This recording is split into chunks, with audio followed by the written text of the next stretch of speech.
Hi, welcome to the 1:30 Eastern Distribution Where Are We panel. My name is Michael Parker. I am the purchasing manager for ACD Distribution. Also with me on this panel is Scott Morris. Scott, would you like to introduce yourself? Sure. Hi, my name's Scott Morris. I am a Pisces. I like long walks on the beach. No, I'm kidding. Although I am a Pisces. I am the board game director for GTS Distribution. So similar type roles, just different titles between what Michael and I do on a daily basis. Uh, awesome.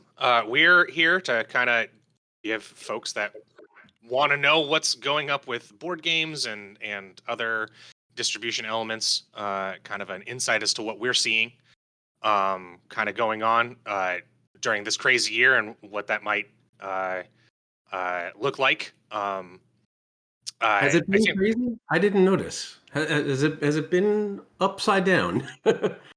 it has been upside down, inside out, on fire, drenched in water, drowning, suffocating, and very successful. I think is a good way Yes. also to say. Um, Challenging but successful is the phrase for sure. we basically have kind of three broad topics to kind of cover, um, and then we'll happy to take some questions and answers when we get to that point. Uh, Scott, you kind of had some wanted to go over kind of some just general pros and cons of kind of what we've seen over the last year or so. You kind of want to start on that? Yeah, sure. So if anyone was here last year, myself and Mike Pascal from PhD did a very similar panel where we talked about distribution. And of course, last year, a lot of it was right in the middle of COVID. COVID had started around March or April. We were doing Metatopia about this time last year, and it was still, even at that point, kind of unknown as to what was actually happening. Like, was Q4 going to be an amazing quarter? Was distribution going to be challenged with stuff? Was just retail in general going to be challenged with stuff? So it's kind of fun to come back here now a year later and be able to talk about what we've seen and what's been positive and what's maybe not been so positive on stuff. Michael hit the nail on the head, though, with his comment earlier about demand spiking. It's not just board games. Obviously, all consumer goods have kind of spiked, at least in the Americas for sure, over the last 12 months. In fact, just over the last maybe 2 or 3 weeks, there's been a lot of mainstream media and press around the fact that December is going to be a very challenged time for retail in general, not just board game retail or hobby retail, but just retail in general. And there's a lot of big push to have consumers buying products now, in October when maybe people would normally not be buying until maybe middle of November for the holiday type season. So the demand has definitely spiked. And I think one of the more interesting things to me has been normally a year as a distributor or as a retailer would have these like parabolic curves. And you would have these months of really, really high highs and then months of really, really low lows. And sometimes they could coincide with the big trade shows, like the big Gamma industry trade show or Gen Con or Essen, because obviously new things would come out, really hot, exciting things would get announced, and people would be, waiting for those. So you might see a dip down before those new things come out, and then those new things come out. They're fireworks. Everyone loves them. They're beautiful, and everyone's happy. So it's been a little bit of a roller coaster ride. However, at least from my experience in the last year and a half or so, it's been constantly like at the top of the hill. It's sometimes been at the top of the hill with no rails on either side where you feel like you're going to fall off. But it has definitely been a really big spike in everything. Where while Michael and I deal with a lot of different products, you can break down gaming into board games, miniature games, role playing games, all different types of genres. But everything is really, really spiked, which has Yeah. been really, really good. I mean, Um, some categories more so than others, but everything has generally been up. for sure, yeah. And I know you had mentioned about kind of these macro changes, right? The little kind of shifts and moves in the supply chain. Yeah, I mean, and something that I observed kind of throughout this year is changes that we're kind of happening now. Um, uh, we're seeing, some of it's things that were already trends that are just being accelerated. Obviously, over the last 18 months, we've seen a lot more folks flock to online delivery. Amazon and other online retailers have seen an excellent growth as more people want things delivered to their home, especially when they're no longer feeling safe or if they're in an area that kind of has had, outbreaks. I don't think that that necessarily lessens the desire for a friendly local game store, or and obviously at the retail level, the spikes are kind of continuing on through. But online has seen massive shifts that were the trend, but are now going faster. The other thing that I've noticed is as people are adapting to the change in shipping, the change in timelines, a lot of those changes, a lot of people are reevaluating their pricing. A lot of people are reevaluating Yeah. how they're doing distribution, exactly what methodologies they're using to get products from A to B to C, and a lot of those have been long overdue. I hold a somewhat controversial opinion that games have been underpriced to where they could be in the marketplace for quite some time, and there's a lot of people starting to make moves Sure. now that I think are realigning those prices to match the rest of entertainment consumer goods. Yeah, I mean, if I just had this conversation with someone the other day about how Puerto Rico is being remade, and I made the comment that, if I bought Puerto Rico in 2008 or 2010, it was $60. And if I buy it now, it's $60. So the industry as a whole has not even seen a typical inflation curve by any means whatsoever. Even though, I mean, prior to COVID, costs had been rising obviously year over year. I mean, I have an old phrase that it's expectations always increase, meaning everything is constantly always kind of going up and to the right. This year, it's just been a combination, and this is on the not so positive side of things. It's been a combination of logistics and shipping costs and the timing involved with having those shipments shipped into different countries, coupled with the fact of component costs going up. And everything has just kind of hit a point where, as a manufacturer of goods, doesn't matter if you're manufacturing board games or you're manufacturing car tires or Nintendo Switches or whatever it is, you want to have a specific markup that makes you your profit and allows you to keep the doors open and the lights on and your employees paid. And when you're a small company, like many board game publishers may be, or role playing game publishers may be, that's a pretty thin line sometimes. And Yep, it very gets to much a so. point when situations like this come together in this perfect storm. It's not unheard of that you have to look at it and say, okay, my game was $20, maybe now it needs to be $25, or my game was $60, maybe now it needs to be $70.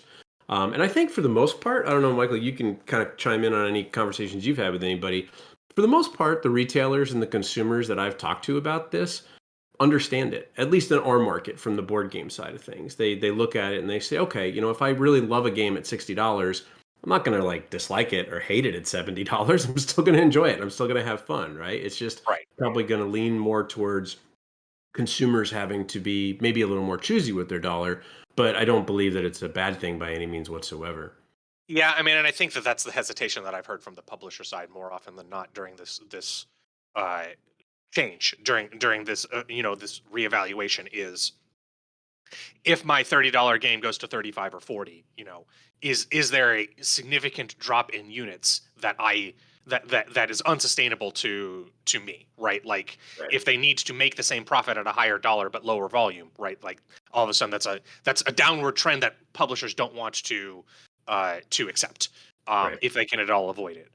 But I agree with you that I think from the consumer perspective and from the retailer perspective, at least as it's occurring now, um, those dips are not necessarily happening. Like you said, there's might be a little more choosy. It might be the dollars might shift around a bit. You're always going to have the publishers that are a little lower price just because of the nature of their product, and the ones that are a little higher price based on the nature of their Yeah. product. So I think some of those consumer demands might shift from one to the other, but I think what we will see in aggregate will be a general acceptance in the marketplace. For sure, for sure. And I'll tell you right now, if you're a publisher listening to this, you're probably thinking to yourself, maybe I should reach out to Mike and Scott and maybe I should ask them about what's the right number to increase my game by? What's the right percentage or what's the right dollar amount? And I'll tell you right now, none of us know the answer to that.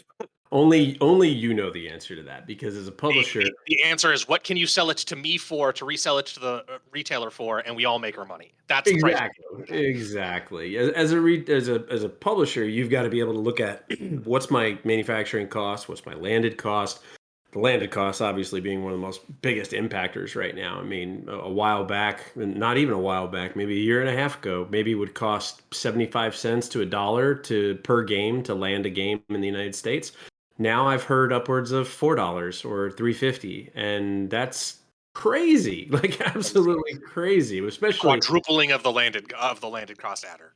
I know, and I tell you, my heart goes out if you're a Kickstarter publisher and your whole plan was to go to Kickstarter in 2020, make a success, and then bring your game to distribution. Man, I feel for all of you so much because no one planned for this, right? No one could plan for this. This was something that was just an unforeseen circumstance of perfect storm situations to get us to kind of where we are. The good thing, though, is I do see a lot of people adjusting. So I think it's going to be very interesting to kind of see how these changes kind of affect the future going forward on stuff. I think everybody and their brother knows that shipping and logistics is crazy right now. But while it may get a little less crazy, it's really more about how do we adapt as an industry. And the other thing, I just want to kind of throw this in there, and I think I said this last year too, but there's no one size fits all as a publisher to sell your game. And what I mean by that is while Michael and I each work at two of the largest distributors in the United States, that's not the only answer, right? The market for board games is a little bit of everything. It's part distribution to retail, it's part direct to retail, it's part direct to consumer, it's part online, it's part international. So there's a lot of different pieces to the puzzle on things. And I know Michael is very, very adept at this, and myself and even Mike Pascal over at PhD as well. We're happy to kind of help answer kind of questions or anything that anybody has along the way. One thing I always like to caveat though, we're not here to commit to distribute anything, but we're also not here not to commit to distribute anything, if you know what I mean. So, Sure. Yeah, yeah, yeah. yeah. Well, speaking of questions, do we have any questions from the Twitch chat that follow kind of along this topic while we're here and before we kind of move on? All right. I think the only other thing that I want to riff on from that conversation, talking about just kind of the uncertainty and the chaos is, I think while there's a lot of winners kind of in this space, especially if you manage to roll the dice and get real lucky either on having inventory or having the right product at the right time, that's not going to be true universally. And just to kind of expect that there is going to be some turbulence that happens between now and when this all resolves, which maybe sometime next year, might carry all the way through next year. We might be looking at something that's much more consistent going forward as far as kind of what can be expected from the bounds of our logistics channels. But some people won't survive. I mean, and that's just kind of the nature of it. There's always some publishers that kind of fold up every year for various reasons, and I think we're going to see a more turnover than normal, which is unfortunate, but just kind of the nature of the beast. Yeah, I mean, every market evolves, right? It doesn't matter if you're making tires or board games. Everything kind of goes through its expansions and contractions, and this seems to be a bit of a contraction period, even though people are doing very well. Obviously, if you're a very large publisher, it's very well, I won't say very easy. It's easier for you to go a little heavier in your stock and have more availability. Whereas if it was, for example, Michael and I just making a game out of our garage, probably a lot harder for us to say, hey, we were going to print 5,000. Let's print 25,000 and make sure we have enough inventory to sell. Not always in the financial plans for everything like that. So I think that Michael's exactly correct. We're going to see some fall off and some people shifting. May even, in my opinion, see some things where some smaller publishers become more design studios for larger publishers, and still stay in the industry and be able to utilize their creativity and bring out some great products. Just maybe not doing everything themselves as a true traditional publisher, maybe just more as a studio warehouse. So we'll have to see how that works out. Yeah, I've been seeing a little bit of that. I think we're just starting to see the crest of that wave kind of Mhm. starting to fall into place. Yep. Excellent.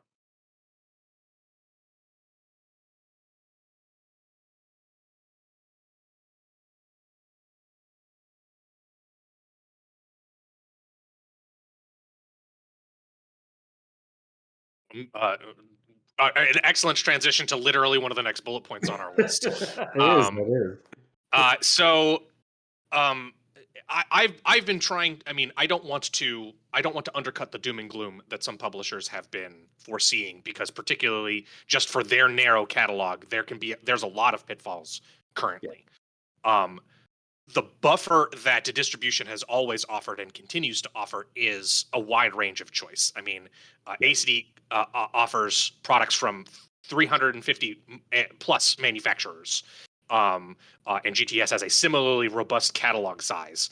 Yep. So, what my expectation has been, and kind of the feedback that I've gotten from my sales team about kind of where retailers are at, the smart ones are doing exactly what people are trying to suggest. They're buying product early.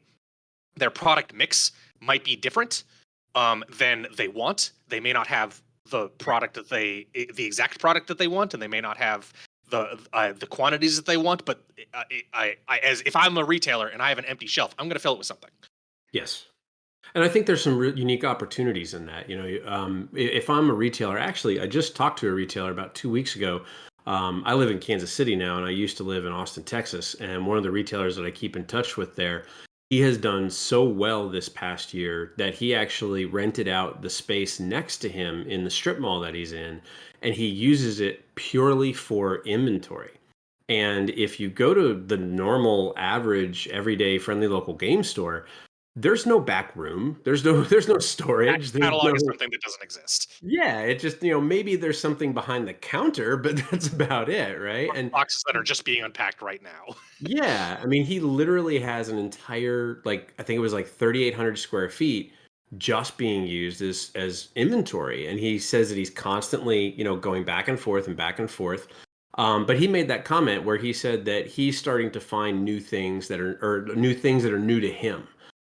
Like you said, it may not be the inventory you would want to get, but there's going to be inventory for you to get. And Michael hit the nail on the head. Distribution's advantage from a retail perspective is that if I'm a retailer and I only wanted to buy like 3 copies or 4 copies of a specific game, that's going to be really expensive for me to go to the publisher and buy directly and ship, especially now with the deals with shipping costs and everything else being a challenge.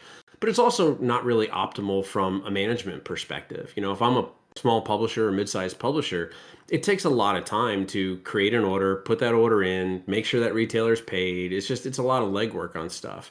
Whereas if they come to distribution and they want to order 4 of your game and 4 of another publisher's game and 6 of another publisher's game and 12 of another publisher's game, they can aggregate all that together, which is a really big advantage for them. And most of us have, minimum shipping thresholds to get free shipping, and most every retailer pushes for stuff like that and they're very reasonable on stuff for that. But I do think that there will be individual cases of publishers having challenged inventory at certain times of the year.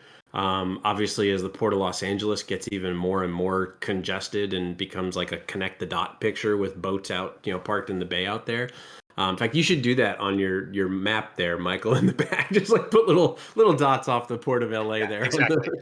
But I think as that becomes more congested, that will become more challenges for individual publishers. But I think from a retail perspective and from a distribution perspective, we will be healthy on inventory and be able to support what the needs are. I think the creative thing is going to be retailers being able to understand what their consumers want and being able to get those things from distribution, because just like in my role, as a person who manages our partner management and works with our publishers to bring our products into our catalog, I don't necessarily look at games and say, oh, I love that game, we should carry it. Because what Scott likes to play versus what's actually going to sell are two totally different things. And I think the retailers are going to have a similar type of thing where they look at it and they go, well, I'd really like to stock X, but I can't get X. So I have to figure out what is in demand so I can go get Y and have that be available for my distributor. So I think that'll be an interesting challenge. An interesting thing that I'm wondering to see if it shakes out. One of the things that I've been suggesting to publishers, as I've been having these conversations throughout the year, is 2019, 2020, even 2018, all unprecedented numbers of board game releases. Yes. Right, each year, significantly more games released than the year before. Um, many of which had a small splash and may still have catalog inventory. My suggestion to publishers that have stock of something available to ship, whether that's with a distribution partner or directly to a retailer or in your online store, focus your marketing efforts on your A minus titles from 2020, 2019, Yep. And those can be your holiday sellers because they're there. Reliability and availability are going to be the keys for distribution and retail going into Q4 and Q1 of next year. And those are really good opportunities too, because a lot of games, I've talked to a lot of people who have missed out on a lot of things in 2020 because there was so much from a retail perspective to do. They had to, put together their P3 loans and work with paperwork with the government. And I mean, just to keep the lights on and the doors open was a chaos circus all in Putting the itself. blinders So on with retailers. yeah, so there have been a lot of things that have come out in late in 2019 to 2020 that may have gotten passed by, and that's where I think the new to me opportunity is going to be really really big because there's a lot of really good games that have come out in that time frame. I think at the end of the day, one of the things that I always stress with our publishers is communication and open communication. Meaning, if you're getting short on stock on a product, make sure all your distribution partners know about it and that we can either make last time purchases of the product or we can at least inform retailers and keep them educated. That tends to be a fluid thing right now because, as you can imagine, prior to all the chaos, it was pretty easy to say, hey, container got picked up in China on this date. We expect it to be imported on this date. We'll expect it to be with you by X date. All that was very easy. Now it's a crapshoot. In all honesty, I know some partners who have been waiting since June to get product out of China, just physically onto containers and get it out. I've seen people get things out pretty quickly and then have it sit in port. I have one partner who has two containers sitting in the port at Tacoma, just waiting, like to get unloaded. And that's not even a port that you're hearing a lot about in terms of congestion or busyness and anything like that. So it's definitely a fluid conversation, but keeping as much open communication with your channels and with your partners is going to help because at the end of the day, one of the most important things to me, apart from obviously providing good games for retailers to be able to sell, is having the right information and having enough information for them to be able to make important decisions and educated decisions on. So communications is very key in this type of environment.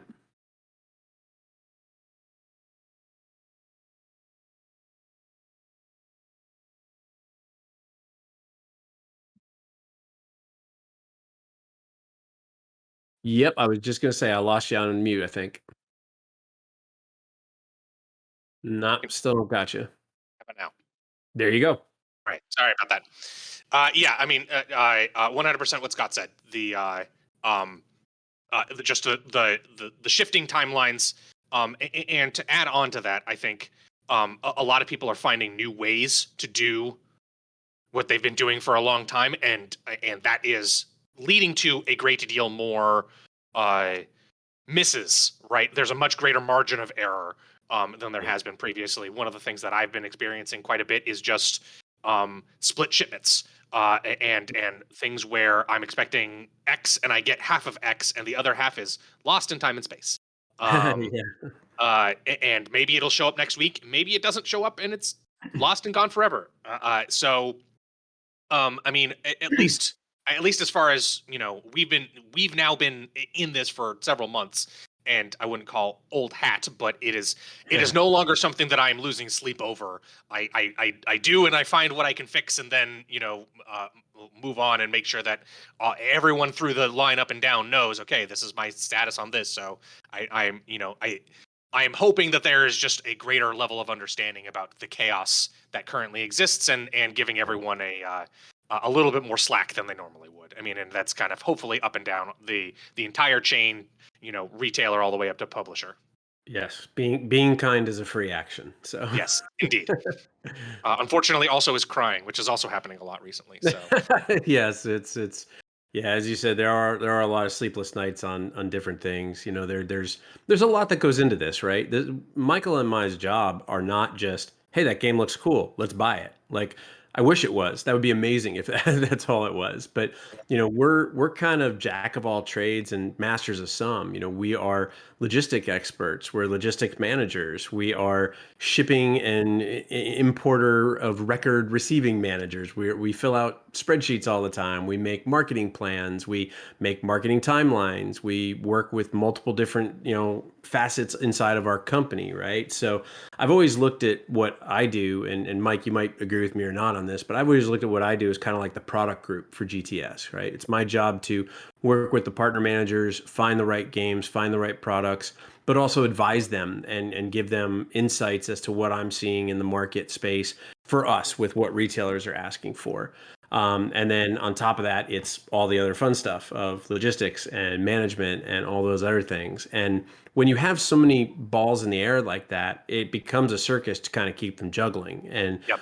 when things get even the most minimal impact of things, right? If you were to say, hey, the boat landed and we think it's going to be able to be released in 3 weeks, and you announce that, and you don't tell your distributors, and then the retailers start calling saying, well, they said it was going to be released in 3 weeks, and we're like, we don't even have it yet, we're not sure what's going on. And when you get into gaps like that in the communication, that's where some challenging things can happen. So it's a hard position to say all the time, like, hey, buffer and put in as much kind of leeway as you can. But as those things come up, like I said, communications is just key to being able to keep the partnerships as strong and healthy as possible.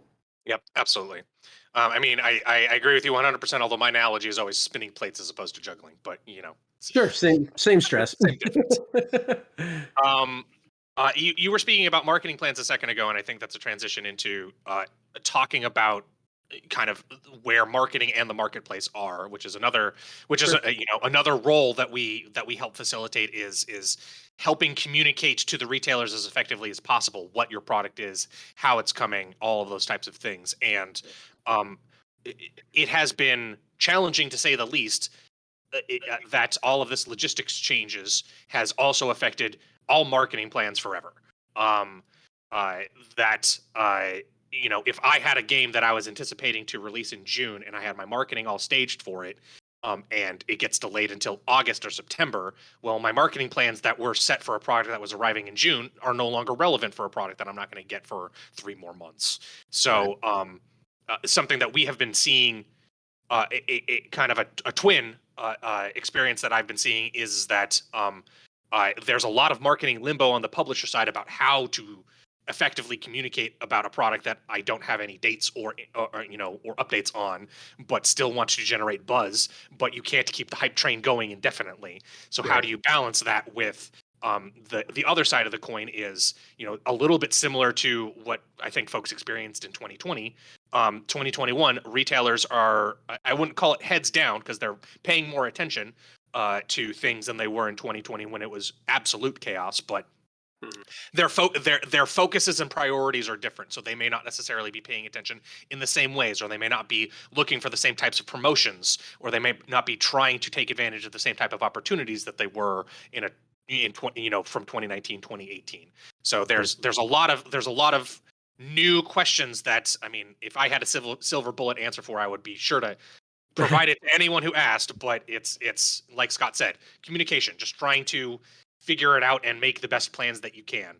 The one Yep. the one suggestion that I can provide is whatever your efforts are on end consumer marketing, you should redouble down on those efforts, because when you have product available and you can sell it, and a consumer can buy it, whether that's from the FLG, from your direct store, from your Amazon partner, or what have you, like that pull marketing is still the most reliable way to get product through all channels.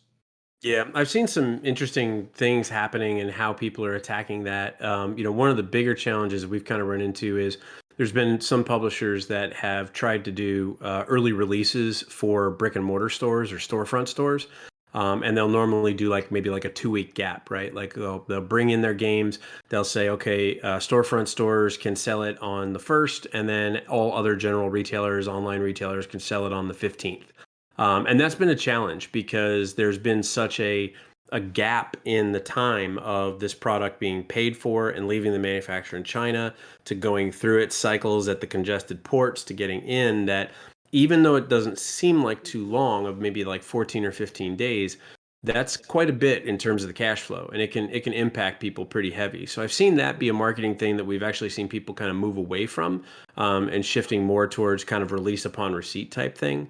Yeah. It's interesting to me because, and this may be, faux pas to talk about or anything, but I have no problems with it. When you look at products in the board game and role playing game world, in general, and this is a very general statement, they really don't necessarily need a street date because we're not talking about things that have a lot of third party aftermarket stuff, right? Maybe you could say that with Kickstarters and people buying into big Kickstarters and trying to resell them on, eBay or things like that. But when it comes to a general hobby release of a game product, that's generally not what's happening. Now, if you do have something that's like, a HeroClix type thing or a trading card game type thing, something that has any kind of inherent third party increase in value afterwards, yeah, those things definitely do well with street dates. Ironically, the reason that I always recommend to our publishers to set hard street dates with their products is actually to keep everyone on an even playing field across all their distribution partners. It's very, very few people will actually use exclusivity in distribution. From time to time, there is the right answer, and it usually is a business fit as to why that happens. But in general, a publisher of board games or role-playing games is going to use two, three, maybe even upwards of sometimes five different distributors. And there can be a lot of challenges from a retailer's perspective and from their point of view if one distributor has product before another, even if that may only be 1 day or 2 days. So I've seen some things happen where people have come in and said, okay, we're going to have a ship date, which is a new term that some people are using, where they say, we're going to send this to all of our distributors, and you as distributors can't ship it until X date. That way they buffer in a little bit of time of like a 3 or 4 day period to where Michael and all of ACD's locations get it, and maybe they get it a day or two before us or a day or two after what we get at GTS. But if we're all operating on the same day that we can ship out to retailers, then we keep that on an even playing field. Or at least having a street date. If you say, hey, this is going to ship to you on the 1st, and then the 16th is the street date, that allows the retailers to get it whenever it may be. Maybe they get it, on the 13th from GTS and the 14th from ACD or whatever it may be, but they know to stick to that hard date of the street date for things. So I think having those dates helps keep things a little more organized, both from the front end with the retailers and having them, merchandise it to consumers, but also on the back end to keep your distributors on an even playing field, which is very, very healthy for everybody across the board. I have two quick add-ons to kind of just elaborate on that, and I agree pretty much 100% with what Scott said. I think that there's a scale component to it as well. A smaller release doesn't necessarily have the same impact, especially from a street date perspective. I mean, and we're talking on all facets, right? Like logistically, it's smaller and therefore requires less handling time, both in warehouse and to get out to a retailer. Additionally, there's just fewer eyeballs on it, and therefore the strict need for a level playing field doesn't necessarily come into play in the same way that a collectibles or the next Gloomhaven, where everyone's going to really want it at the same time just to keep everyone on an even keel. The other thing that I wanted to kind of say is that street dates also help retailers keep an eye on what is coming and when they should have it. Obviously, dates are kind of like a constantly changing thing, especially now. Even prior to kind of the current chaos that we're all in, every so often, dates would slide. Which any retailer who's been doing it for any number of time, kind of knows that's kind of to be expected and part and parcel. But if something has just a release on receipts with their with all of their distributors, it has a chance of getting overlooked just because there wasn't a hard date that a retailer needed to pay attention to. So Right. Yeah. it's one thing that just helps keep manages everything, kind of like all the information through the chain. When there's a hard date, that date may change, but will continue to be a hard date. Yep. And I can't stress this enough. While Michael's company and my company are competitors, and all the distributors are technically competitors competing to provide stuff to retailers, we all want to provide the same information. So when you have information about, hey, this date's changing, or this date needs to update, or I need to shift this, there is no harm foul whatsoever in just sending a blanket mass email to all your distribution partners saying the exact same thing, because there's nothing worse than, sending an email and then maybe changing one thing in it or tweaking something that maybe provides different information or a different way to interpret the information. And you end up with one distributor having X set of data and one distributor having like X prime data, and then confusion is abound. So keeping that as clear as possible is important. Absolutely.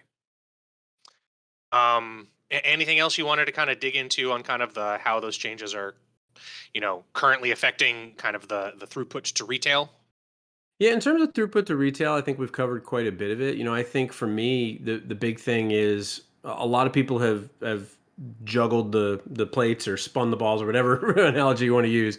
They've kind of gotten into a mode where they're looking forward now, and I think that's where I am too. Is kind of where do we see things going from here, right? We know container prices are high, and like you said, they may continue on through most of 2022, if not all of 2022. I think there's some people who have a little bit of a false hope that everything is going to like hit the reset button at Chinese New Year in February. And I think that's great to hope for that and wish for that. And I would too, but Sounds um, just don't see that happening, right? I also do not. The earliest that I could see any shifts truly happening are middle of next year, and that is Yeah, going to be affecting containers coming in for Q4 2022. So we won't actually start seeing a lot of impact to retail until maybe Q4 next year, but realistically Q1, Q2 of 2023. I would agree with that. Yeah, I think 2022 is going to be very similar. I don't think we'll see as high of costs as we have recently. I've kind of attributed what's been happening with the shipping and logistics costs similar to the spike in gas prices a decade ago. 2008, 2009. When gas jumped up, everyone immediately freaked out, and I remember people were like, "Oh, is it going to be $4? Is it going to be $5? Like, what's it going to hit?" And then it came down, and it slowly started kind of weed its way back down, but it never really went back down to what it was, right? Gas was like, $1.70, $1.80, then it started spiking, and then it came down, and it kind of was like 220, 230. I think the same thing is what we'll see. And mind you, this is just Scott Morris's opinion. This is not any professional, like I have a logistics degree or anything type stuff. And I sure don't know the secrets, because if I did, I'd be unloading a lot of those containers right now. But I think that if you look at a year and a half ago, or even a year ago, shipping container, a 40-foot container would be $5,000. And now you're talking $20,000, $25,000. I'm a big believer in the phrase, the answer is kind of in the middle. And I think that that's where we're going to see things kind of shake itself down once it finally does get to a whatever the new normal may be. I think you'll see, $5,000 containers are a thing of the past, which I think is going to, even if it's $10,000 to $15,000 a container, I think it's going to force people to make some changes to their operations, to force them to make some changes into what they do from a game perspective, because honestly, there's some companies that have lived very well off the last decade or so by taking flyers on games, where they look at something and they say, hey, that's kind of cool, that might work.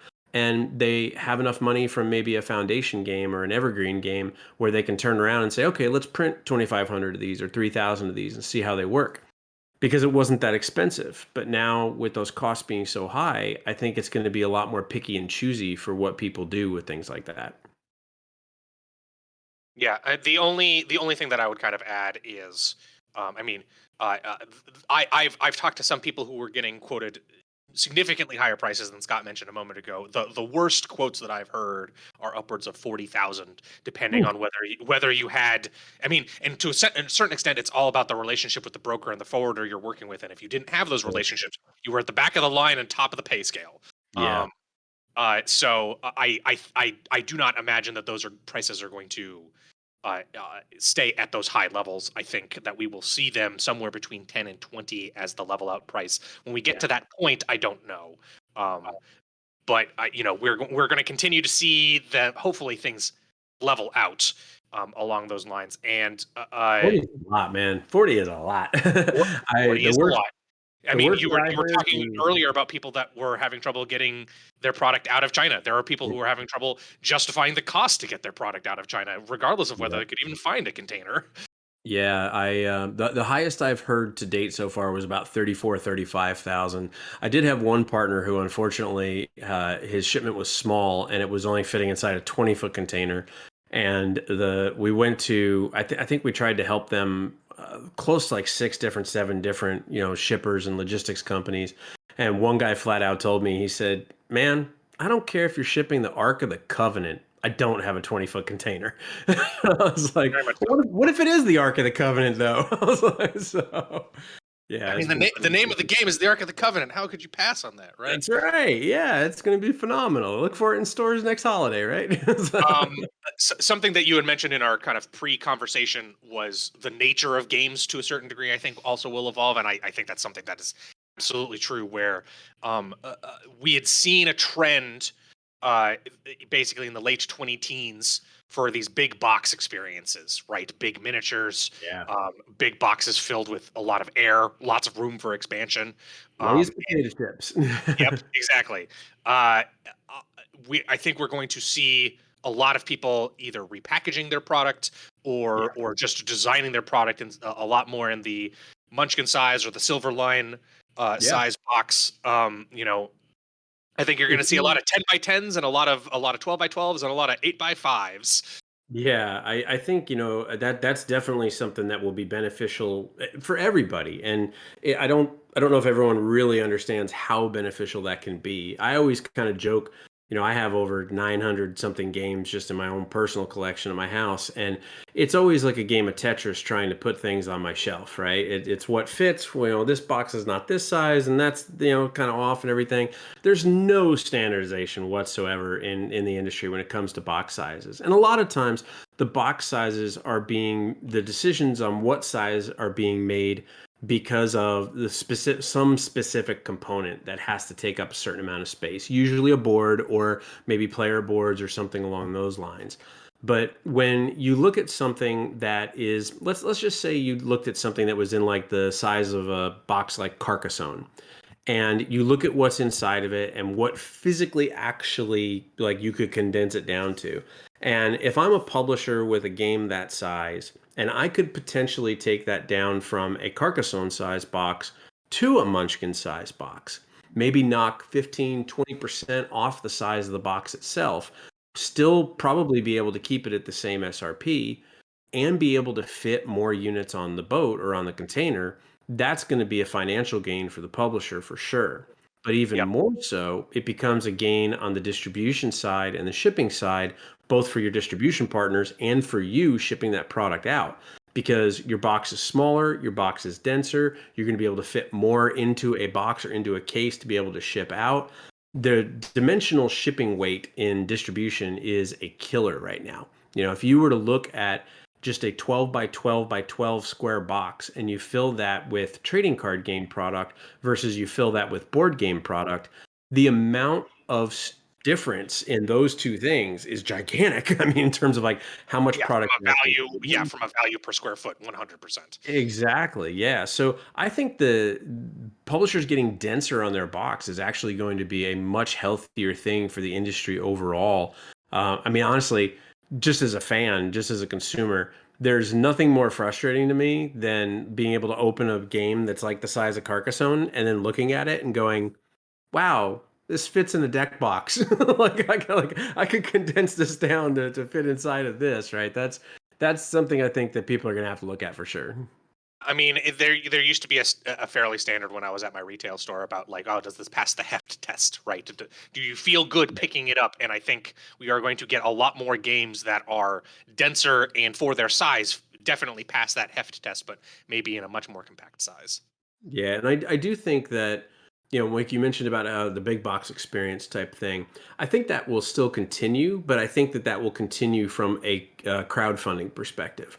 Because when you look at the volume throughput that retailers work with, even with something as big and as popular as a Gloomhaven, most retailers don't want to stock and carry 140, 150, $200 game sitting on their shelves because at the end of the day, they're Really not not a carrying it deep. showroom. Yeah, yeah. If they do, they have maybe one, and that's it, right? Like most of my local stores will have like one Gloomhaven, right, or one Too Many Bones, or something like that.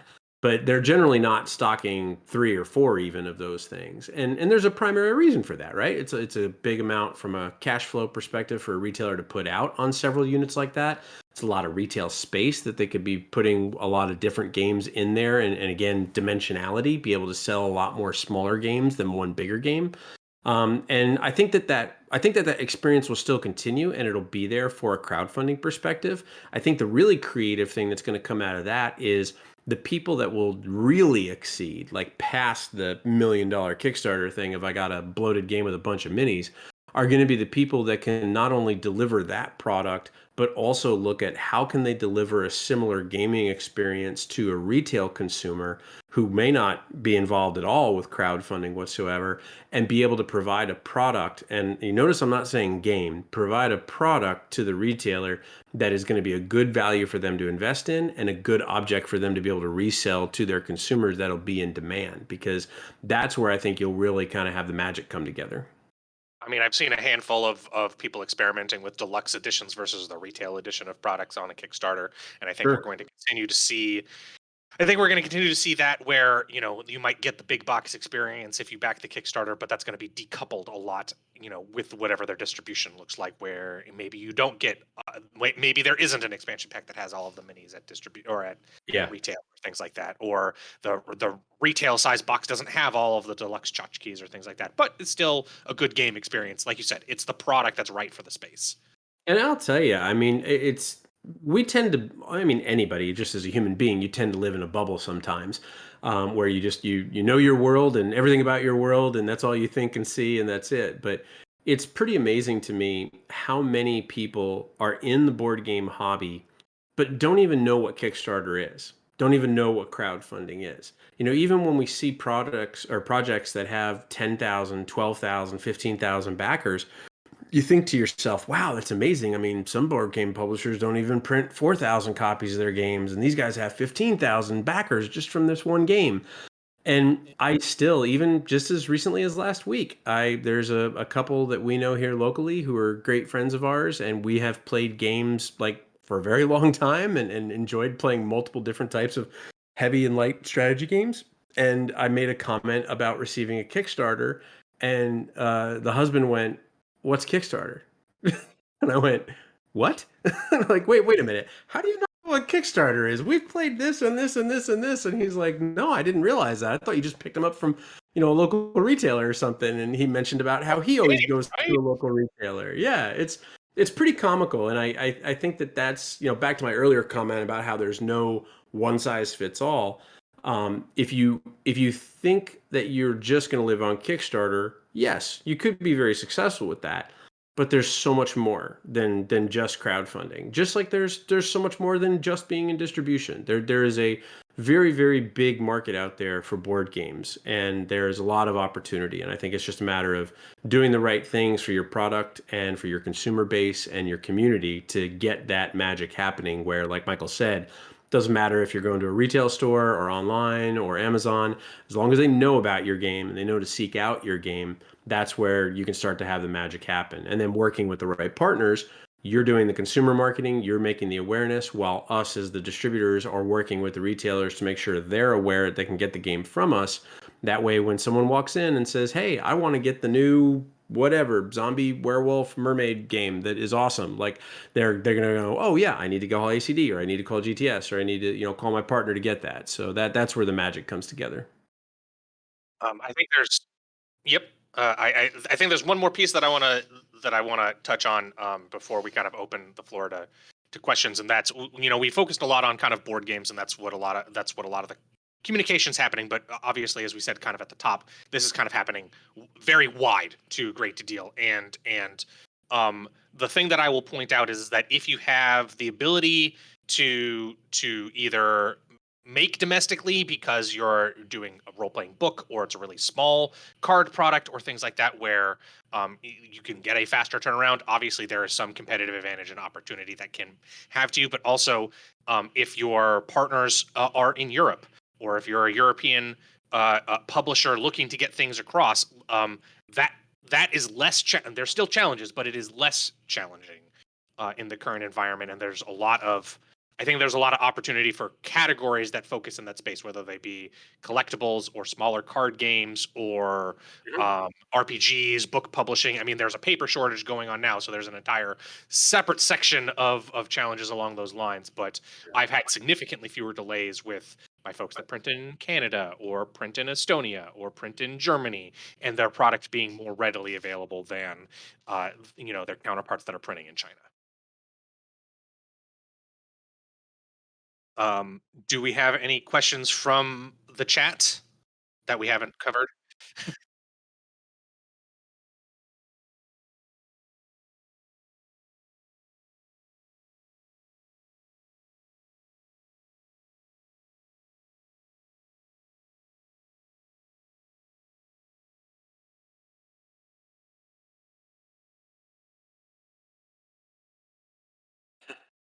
I think the answer is yes and yes. Yeah. Um, So, unfortunately, coming online is a good way of putting it because it is Yeah. slow. I was reading some articles and estimates that to replicate large swaths of what Chinese manufacturing has gotten to over the last 3 decades after we have offshored most of it.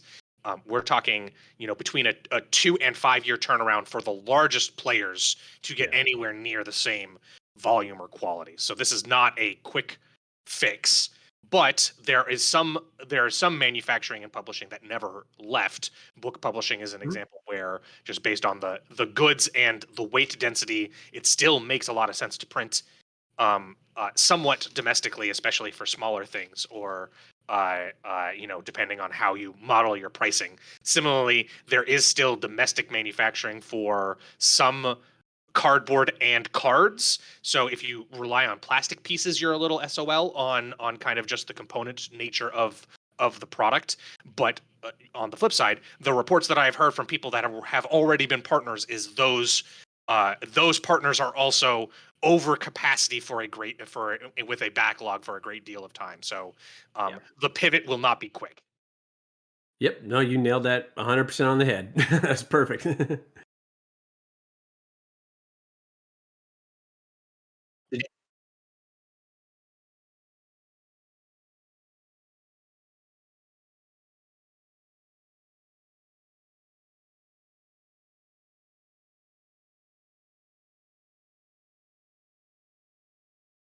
What's Magic the Gathering? I haven't heard of that. No, I'm kidding. Sorry. No, I don't, uh, I don't expect any disruptions. I mean, I don't think anyone expected where we are right now as an industry as a whole. But Wizards of the Coast is one of the largest companies in the industry. I think they have a very good pedigree and a very good team there, and I think they've done a very good job of kind of pushing through the challenges that the industry has had and adapting to new stuff in the future. So I'm not personally looking at anything or know of anything that could, be any kind of concern there. To speak to the kind of the question more broadly, I mean, I would go further to say Magic and collectibles are the backbone of a lot of stores, because I would there are too. communities within that are less Magic, more Pokemon, or less Hmm. Pokemon, more Yu-Gi-Oh.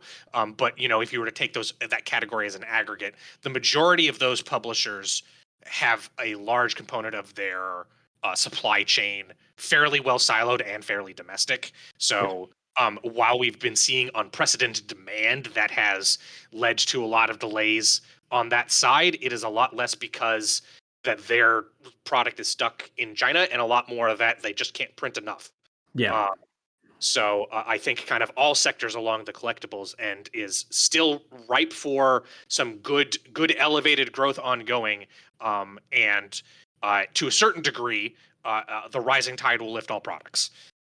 Yeah, in a way, we're kind of seeing almost like a new golden age for trading card games. I remember in the mid '90s, late '90s, after Magic had come out, and everyone was trying to kind of hop on that board. I used to tell people that I was a serial TCGist because I would just jump from one to the next one and collect a little bit, and then have it in the back corner of some boxes and stuff like that. But right now, there's just so many good trading card games that are just regardless of the situation we're in from a business perspective, they're just good products and they're really good games that have really strong communities. I think that most of the companies out there, you look at things like Flesh and Blood or the Dragon Ball Z trading card game, they've learned how to work with their communities and focus on their communities, not just keeping the community intact, but growing that community as well. And I think everyone's done a really, really good job with it. So it's actually been really exciting to see that part of the business grow. One of my favorite things that happened this year was I was actually at a local retailer's and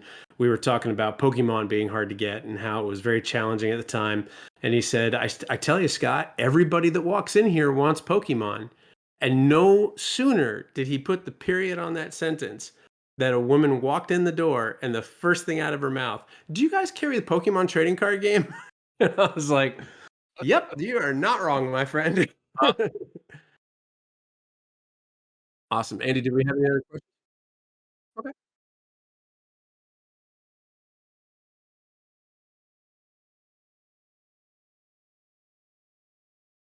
Great. You want to start it off, Scott? Sure. Yeah. Really easy. So you can find out about my company at gtsdistribution.com. You can find me, shoot me an email anytime. Happy to answer any questions. It's just S Morris, Morris, at gtsdistribution.com. I'm on social media pretty much everywhere, but mostly I would say Twitter. I'm at Crits Happen on Twitter. So feel free to reach out anytime. And I've been Michael Parker with ACD Distribution. You can find more information about ACD at acdd.com. We have a contact us form there for retailers and publishers. If you're if you're a new publisher and you're looking to get your game evaluated for distribution, or just looking to have some questions, we have a new suppliers email, which is newsuppliers at acdd.com, and that goes to me or another member of my team to hopefully get you some information. Great. Anytime. I hope it was educational and I hope everyone has a great weekend. Yep, absolutely. Enjoy, everyone. Enjoy the rest of your show.